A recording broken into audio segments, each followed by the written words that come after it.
that's the thing. We are so removed from what they're doing, and so are they. Do you think there's a single person who's going to vote on this bill who's read the whole bill? No. No, it's not possible. I don't think it's possible either. But speaking of lawmakers, Zelensky heads to Congress. We're talking about Ukrainian President Zelensky. He met with President Biden in the White House yesterday. They also had a joint news conference, and then there was this joint session of Congress that he addressed last night. Zelensky, bottom line, saying that he needs the U.S. to continue to support Ukraine to defeat this Russian. See you soon. Thanks for staying with me. Michael Prosher, KFI News. A new law requiring sesame be listed as an allergen on food labels has increased the number of products made with the ingredient. Olive Garden, Wendy's, and Chick-fil-A are adding sesame to products that did not have it before. Some advocates claim it takes advantage of the law aimed at making food safer for people with allergies. The law starts January 1st. The Food Allergen Labeling and Consumer Protection Act listed sesame as the country's 9th major allergen. SoCal weather from KFI. We have partly cloudy skies this morning with temperatures in the upper 60s to near 70 along the coast, low 70s for the LA Basin and inland Orange County, low 70s for the valleys and the IE, low 60s in the high desert. Let's see what's happening on the roads right now. We do have some trouble to tell you about this morning. Let's see. Chuck, you there? Yeah, I'm here. Oh, I'm so sorry. I didn't see what your location was. Well, we did the email. We should talk on the IFC. It'd be much easier. But it would be. Good morning, though, to you, Jeff. I'm happy to hear your voice. I was all ready to say good morning, Professor. So there. Oh, you're sweet. I'm trying to figure out this format and everything on this show. I'm like, I think I'm going to Jeff now. Oh, I can about this. I don't know how you guys do what you do. So good morning, and yes, it's a pleasure to hear your voice. Now, good morning to you, to all of you driving wherever you're driving. We came out of the San Fernando Valley, and everything was pretty good there. The 101 was what I was going to lead with, but no problems there. South 405 is doing quite well, really. But where we are right now is over Montebello. I know I heard Nick trying to warn you about this stuff. It looks like it's kind of clearing. There's a bit of an issue here. Eastbound 60 around Garfield, Finley, leaving the 710 out towards Montebello. And it looks like we've had some of the right lanes blocking. Do a lot of this. About 30,000 students from 4th grade through high school take a tour of that museum every year. They are mostly from underserved communities. They're going to be breaking ground on an expansion project. And they want, by 2030, to be able to handle 500,000 visitors a year, 150,000 of those students. Well, Skid Row infrastructure project getting $47 million in state funding. So $47.5 million, by the way, is the total. This is to help with bicycle connectivity and pedestrian safety. It's the largest infrastructure grant ever for Skid Row. $38 million of that's coming from the state, and then $9 million from a matching grant from the city. Yes, because that's the biggest problem on Skid Row. Not enough trees. So now they're going to put in, the whole house is built in 6 weeks. Would you live in a 3D printed home? Yeah, I think I would. Not in Arizona. Oh, Arizona's beautiful, though. I know it gets really, really hot, but it's beautiful. Yeah, I was in Scottsdale earlier this year, my first time in Scottsdale. Beautiful homes, but if we're doing a bike ride, a friend and I were doing this like e-bike ride through the neighborhoods. It was so hot. I'm like, how do you guys live out here? But I'm sure their homes are sort of super cool because they have all this, solar energy and all this other stuff going on. Make it and this is just an advancement on that idea. For less money than it would cost you. If you built a house traditionally and you wanted it to have the same R value, you couldn't get a house like that for under $300,000. So this is nice. This is some good stuff. Let's talk about flavored tobacco. So California's Prop 31 ban on flavored tobacco is now in effect. It went into effect yesterday. And this comes after the Supreme Court rejected a bid last week by the tobacco industry to prevent the state from enforcing the law. So with this law, flavored tobacco for e-cigarettes, menthol cigarettes, and flavored cigars can no longer be sold in stores. Because of the young people. Yes, because when you're selling things that say cotton candy, berry, and cherry, that sounds yummy to a young person. Sounds like yummy to me too. It does to me. But then there's nicotine in there, which is now. Do you? Because you're not that old. I'm older than you. Oh, bless your heart, Wayne. So I don't know if you're, and you don't have to answer this question. I was around it. It's sort of obliquely getting into how old you might be, but are you? They're all lanes. We had a couple lanes blocked here, so it's still a little slow going through there. Excuse me. It's still a little slow going through there. You'll be slow around the 710, but you'll see once you get past the line, you start moving again. The westbound drives are in real good shape here this morning for a change. Coming in from the 605 to 60 to 10, and even the dreaded 210 is looking pretty good. We're going to go towards LAX. I'll give you a good look at 105, and boy, LAX is just one happening place here today, that's for sure. So more on that coming up. Don't go away. Jeff Bond, KFI in the sky. Prime members, save on your table centerpiece at Whole Foods Market. Get 20...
Defendant charged in connection with that shooting, and this is the one that involves Gaga's dog walker and the theft of 2 of her French bulldogs last year. Well, the final defendant pleaded no contest yesterday and was placed on 2 years probation.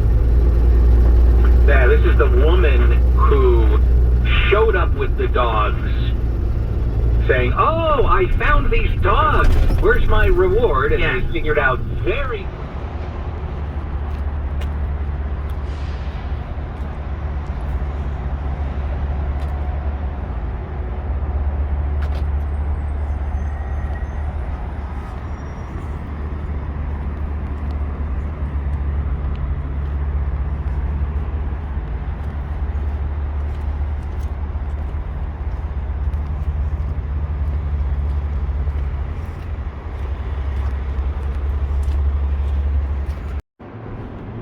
All right, we have 50 of these Goodyears. 50 Goodyears 315 80R225s. We have to unload right over there. All right. We're all done.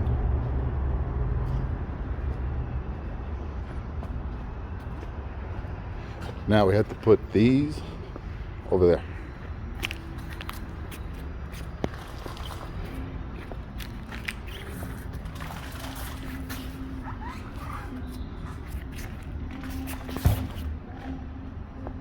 Look at all these tires.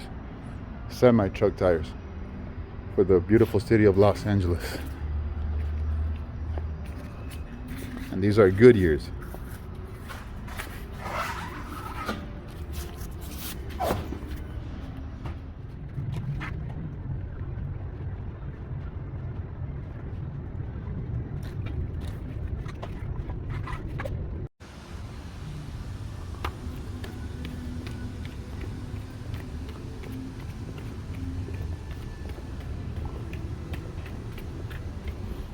$25.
So the way that AMC is handling it is very different than GameStop. Now the bottom line on this, it seems to be on the way out. Everybody's losing their taste for doing this kind of thing. I imagine it was fun while it lasted.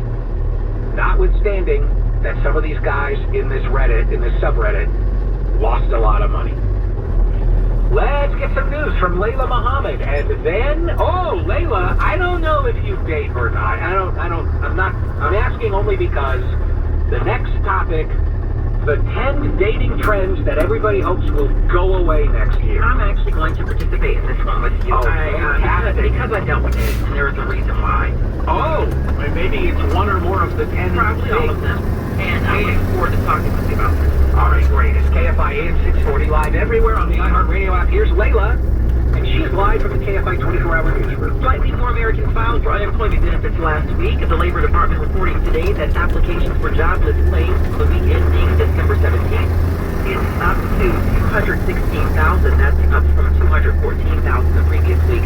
A bear that escaped an exhibit at a zoo in Florida and attacked a zookeeper has been shot and killed. The escape happened behind the scenes in an area, so people weren't nearby. It happened just after 5 p.m. yesterday at the Jacksonville Zoo and Garden. And the NFL has announced a multi-year for NFL Sunday Ticket. That package of out-of-market Sunday afternoon games will be distributed on YouTube TV and YouTube Prime Time channels.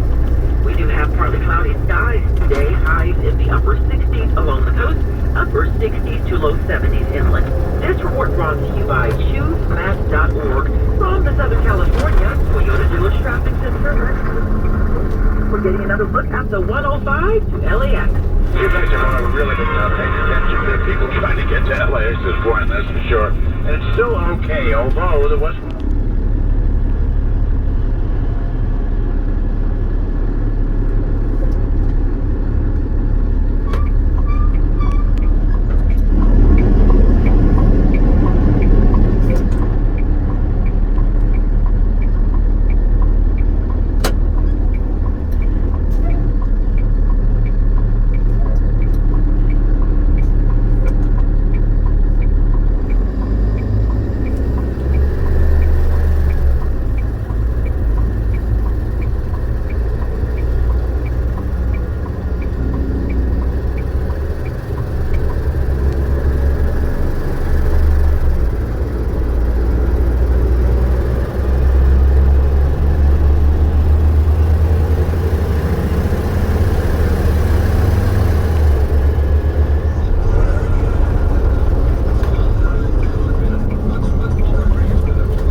You did it, caller 5. You're on standby for flight 101. You are one step closer to jetting off to Vegas to see Bryan Adams at the Wynn.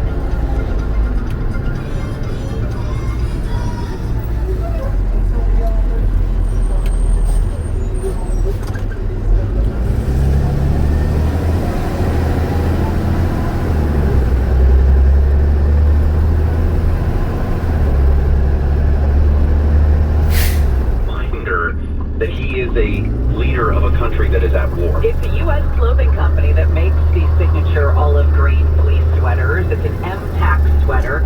In May, the sweater became so popular that the vendor went out of stock, promising only to restock upon a Ukrainian victory. One of the ones that he has worn, like an official game-worn jersey from Zelensky, sold for $11,000 at auction in London. He's also keeping the beard for now. He used to apparently don the black suits, the clean-shaven face, and now he says not until it's over will he go back. We mentioned it yesterday because I had sort of off the cuff asked the question, have you ever seen him in a suit and tie? I mean, when he's risen to prominence, obviously, for no fault of his own, when Vladimir Putin decided to invade, we saw him in this outfit, and that's all we've seen him in. Maybe he wears a jacket every once in a while, you know.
Bye.